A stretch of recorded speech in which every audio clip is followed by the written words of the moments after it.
So hello aspirants, I hope you each and everyone fit and fine and doing great in your studies. So aspirants, 14 તારીખે finally revenue તલાટીની exam છે, prelim exam. સો તે એક્ઝામમાં તમારે કઈ કઈ વસ્તુ લઈ જવાની છે અને કઈ બાબતોનું ધ્યાન રાખવાનું છે તેના વિશે આપણે વાત કરીશું.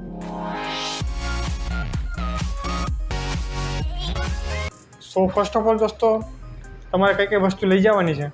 તો ફર્સ્ટ તમારે જે કોલ લેટર આવેલું છે, તમને ખ્યાલ છે 14 તારીખ પરીક્ષા છે, તો ત્યાં સુધી કોલ લેટર તમારે ડાઉનલોડ થવાના છે.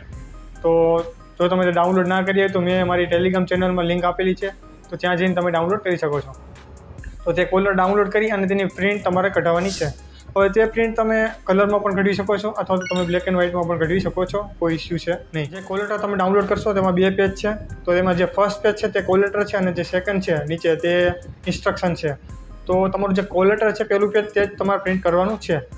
સેકન્ડ પેજ છે તે માત્ર ઇન્સ્ટ્રક્શન છે તે તમારે વાંચવાની જ છે. તો તમે તેને પ્રિન્ટ કઢાવીને વાંચો કે પછી મોબાઈલમાં કોમ્પ્યુટરમાં વાંચો, કોઈ ઇસ્યુ છે નહીં. જો તમારે તે પ્રિન્ટ કઢાવી દો તો કઢાવી શકો છો, પરંતુ તે તમારે અંદર લઈ જવાની નથી. તમારે માત્ર કોલ લેટર જે પેલું પેજ છે તે જ તમારે લઈ જવાનું છે.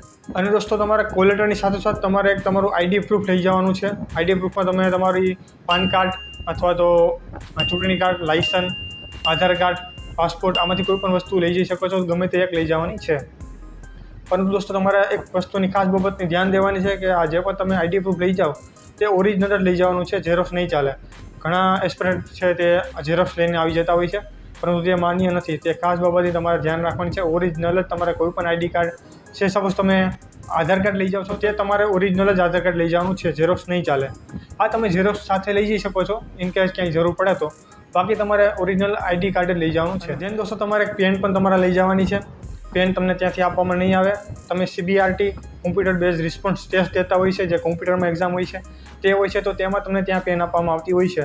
પરંતુ આ MCQ OMR આધારિત, ઓપ્ટિકલ માર્ક રીડર આધારિત તમારે પરીક્ષા રહેવાની છે. એટલે તમારે પેપરમાં તમારે બોલપેનથી ઘાટું જે રાઉન્ડ હોય છે, સર્કલ હોય છે, તેને ફિલ કરવાનું હોય છે, તે રીતે છે. તો આમાં તમારે તમારી પેન લઈ જવાની રહેશે. તો આ બાબતની ખાસ તમારે ધ્યાન દેવું. અને દોસ્તો, પેનમાં પણ તમે બ્લુ અથવા તો બ્લેક આ બંને કલરનો જ યુઝ કરી શકો છો, બાકી કોઈ કલર ચાલશે નહીં. તો આ 2 કલરમાંથી કોઈ પણ એક કલરની પેન તમારે લઈ જવી. સો દોસ્તો, એટલી વસ્તુ તમારે ખાસપણે લઈ જવાની રહેશે એક્ઝામ સેન્ટરની અંદર.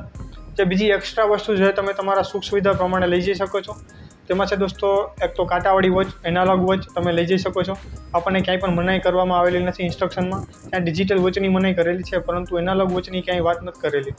તો 99% તમે આઈ થિંક લઈ જઈ શકો છો. તો તમારે જો જરૂર હોય તો તમે લઈ જઈ શકો છો. બાકી લગભગ સેન્ટરમાં તો હોય છે ઘડિયા. ધ્યાન આપતા તમે દોસ્તો તમારી પાણીની બોટલ પણ તમે લઈ જઈ શકો છો. 3 કલાકનું પેપર છે, તો ડ્યુરેશન લાંબો છે, તો આઈ થિંક તમારે પાણીની બોટલ લઈ જવી જોઈએ. જો ત્યાંથી અંદરથી આપવામાં આવશે તો તમને લગભગ મનાઈ કરવામાં આવશે. બાકી જો અંદર પાણી નહીં આપવામાં આવે તો તમારે જરૂર તમે પાણીની બોટલ તમે લઈ જઈ શકો છો. કેમ કે 3 કલાકનું 2 થી 5નું પેપર રહેવાનું છે, તો તમે તમારી પાણીની બોટલ સાથે રાખો તો સારું રહેશે. જેને આપતા એસ્પિરન્ટ તમે તમારો પાસપોર્ટ સાઇઝનો ફોટો પણ રાખો તો સારું રહેશે.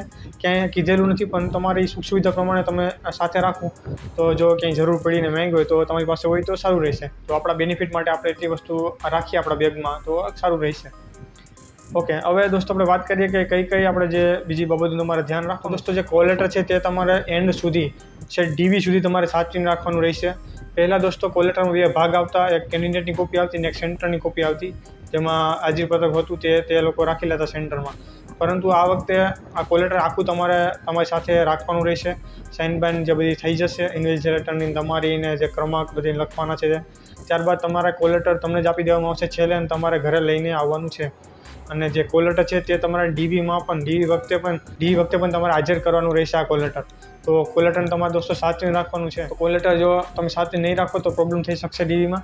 તો જરૂર તમારા કોલ લેટર છે તે તમારે DV સુધી સાચવીને રાખવાનું છે. તે પણ આપણને અહીંયા જે ઇન્સ્ટ્રક્શન છે તેમાં જણાવવામાં આવેલું છે. દોસ્તો, આપણે ટાઈમિંગની વાત કરીએ તો અહીં આપણને 2 થી 5નો ટાઈમ છે એક્ઝામનો, અને અહીં રિપોર્ટિંગ સમય આપણને 12નો આપેલો છે. તો જરૂર તમારે 12 પહેલાં દોસ્તો અહીં પહોંચી જવું. 12 વાગ્યા સુધીમાં તો પહોંચી જવું, કેમ કે અહીં બાયોમેટ્રિકને બધી થશે. અને પછી ઘણા સેન્ટર હોય છે એવા જે અલાઉ નથી કરતા, અંદર આવવા દેતા નથી, અને ઘણા આવવા દે છે. તો આમાં કંઈ નક્કી ના કહેવાય. તો તમારે તમારી સેફ્ટી પ્રમાણે જરૂર 12 સુધીમાં તો પહોંચી જવું. સો એટલી દોસ્તો ખાસ બાબતો તમારે ધ્યાન દેવાની હતી.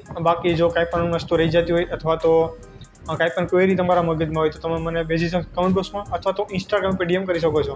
હું અચૂક તમારો કમેન્ટનો જવાબ આપીશ, અને તે જે કાંઈ પણ રહી જતું હશે તો આપણે કમેન્ટ બોક્સમાં પિન કરી દેશું તેને, જેથી બધા જ સ્ટુડન્ટ જોઈ શકે અને એમને ખ્યાલ આવી શકે.